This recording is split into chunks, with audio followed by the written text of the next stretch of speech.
All right, good morning. Let's go ahead and look at notes 26. First thing we're going to look at is going to be logs properties, the logarithm function. You just need to know that it's an inverse of an exponential function. You also need to know how it sits. So it's going to be y equals log to a base b and then some number. You also need to know that m is always positive, or b and m are always positive. And you also need to know the equivalent statement for exponential form would be m equals b to the y exponent. Now let's talk about what we call a common logarithm. So a common logarithm is basically going to talk about the common base. And when you're talking about a common base in logs, it's usually base 10. And the part of a log that is the base is going to be the subscript. So log base 10 to the x can also be written as log x. So if you look at all these examples where you don't have a base indicated, you can say that your log is to the base 10. If you look at this example, log y x7, you know that your base is y. Okay, so let's go ahead and get into the product property, or the power property, excuse me. So the power property basically says you have a log to a base, and you have an m, and then you have an exponent of n. The n becomes a multiplier.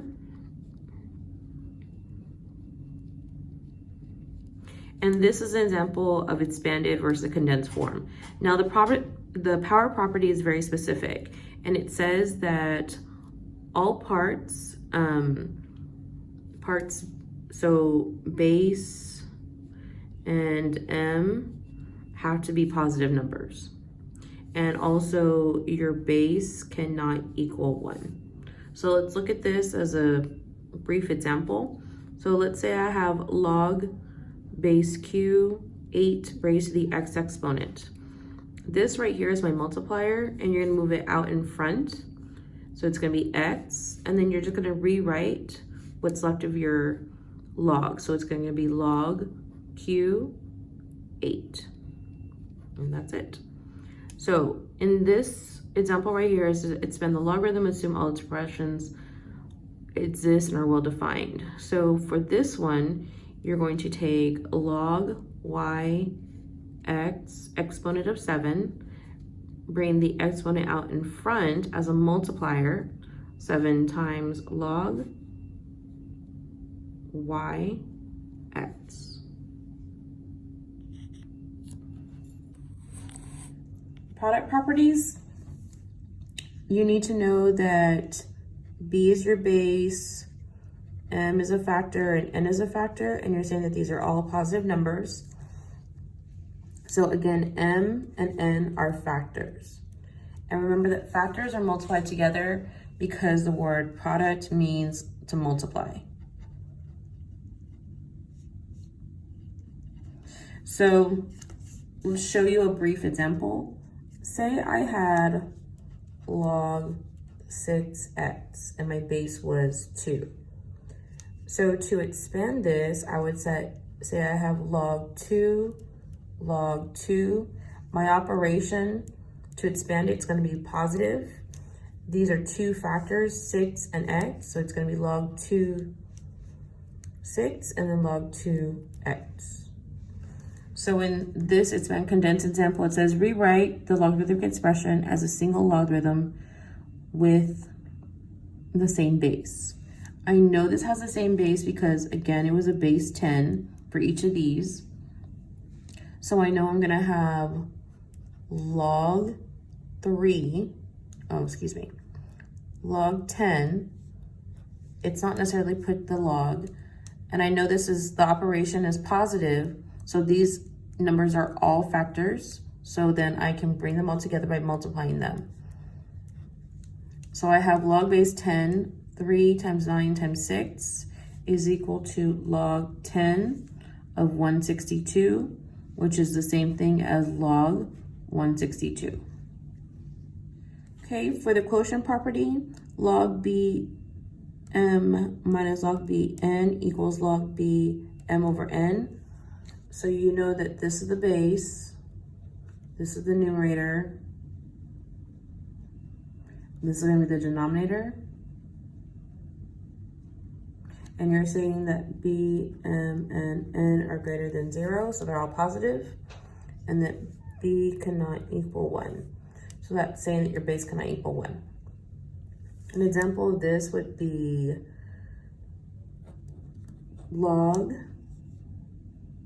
base L, and then perhaps I said I had 3 over x. This is, again, the quotient property, so that means division. So it's going to be, you have to think about this division bar as now a negative sign. So I go log L minus, but that negative gets distributed into the log. 3 is my numerator, so that's my first term. X is my denominator, so that's my second term. Okay, so that would be the solution for this. So let's work on this one right here. So log 11 over VU, write your answer as a sum or difference of common logarithms or multiples of common logarithms. The inside of each logarithm must be a distinct constant or variable. So it's saying that constant is a number and these are the variables. So let's expand this. Remember, this is going to be a distribution of negative. So I have log, I have a negative sign. My numerator is the first term. My denominator is the second term. That's a U. Now, we're not done because this right here is the product rule, and I need to expand that because it says, write your answer as a sum or difference of common logarithms. So we're going to need to expand this, and remember this is a negative that's going to get distributed later. So log 11 minus, these are going to become factors, and the factors are going to expand to addition. So it's going to be log V, log U. They were in parentheses. I'm going to distribute the negative to the log. So I get log 11 minus log V minus log U. Let's go ahead and look at it. Examples. Example A says expand the logarithm. I know that this is going to be the product rule. So these are factors that I'm going to split. So I have log 19 log E, and since it's a product, it becomes addition. That's your solution. They share the same base because they're next to each other. Okay, so then I have B, rewrite the logarithmic expression as a single logarithm. You have to read the instructions with the same base. Assume all expressions exist and are well defined. Well, first they have the same base, so that's good. We know the base is positive because it doesn't have a negative sign in front of it. We know that these are all going to be factors for the product rule. So I'm going to have log base x, and then the first factor is 9y, the second factor is 3y, the third factor is y. So I now say I have log x, 3 times 9 is 27, y1, y2, y3, so I have y to the third, and that's my solution. When you're entering into IXL, I think it's going to be like log x 27y3. Example C, write your answer as a sum or difference of common logarithms or multiples of common logarithms. The inside of each log must be distinct constant or variable. So those are constants and variables.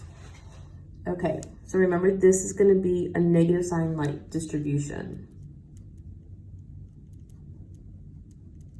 So it's distribution of a -1.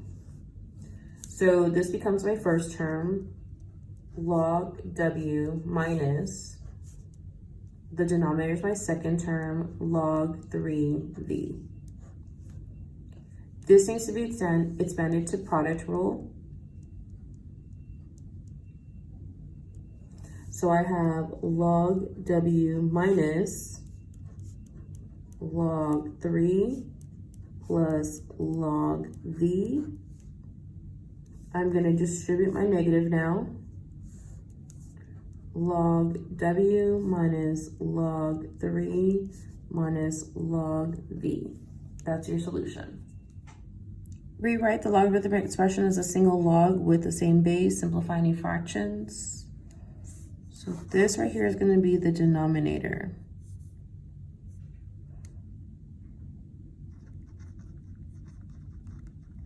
And then this right here is going to be the numerator.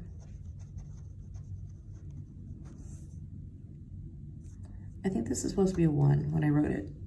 So it's going to be log 4(1) minus 4 log 4(18) minus log 4(16). Okay, you also need to know this is a power rule. These are the factors of also the product. So let's simplify this. Log 4(1) minus, simplify this because this is the power rule. So this is log 4(18) to the 4th minus log 4(16). Again, this is the denominator. I have log 4, the numerator is 1. My denominator are these factors. So it's going to be 18 to the 4th times 16. So I get log base 4. 1 is my numerator. My denominator, I'm just going to put that in the calculator. It's 1679616. And that's your solution.